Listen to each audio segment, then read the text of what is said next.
बिस्मिल्लाहिर्रहमानिर्रहीम। अस्सलाम वालेकुम नाज़रीन, मैं सैयद मोहम्मद अजमल रहीम आपको अपने डिजिटल चैनल पर खुश आमदीद कहता हूँ।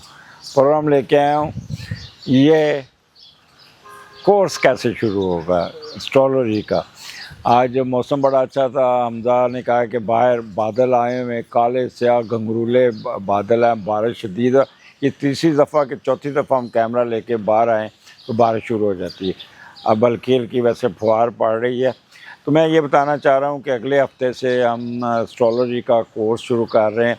जिस तरह हमने रमज़ान के महीने में एक पैकेज दिया था, इसी तरह ये पैकेज भी हम दे रहे हैं। और हमें ये ऑनलाइन क्लासेस होंगी और हफ्ते में 2 दिन 2-2 घंटे की क्लासेस होंगी और ये 5-5 6-6 ग्रुप में होंगी। तो जो भी आप पहले आएँ पहले पाएँ, ताकि हमसे से रब्ता करें, नीचे दिए हुए नंबर से करके अपने लें। ये तकरीबन 20 अप्रैल से ये कोर्स शुरू होगा और हफ्ते में ज़ूम पे 2 क्लासें हुआ करेंगी। तो इससे फ़ायदा उठाइएगा, फिर ना कीजिएगा कि इस कंसेशन से हम लोग फ़ायदा नहीं उठा सके। एंजॉय कीजिएगा। अगले प्रोग्राम में फिर मुलाकात होगी। अल्लाह हाफ़िज़।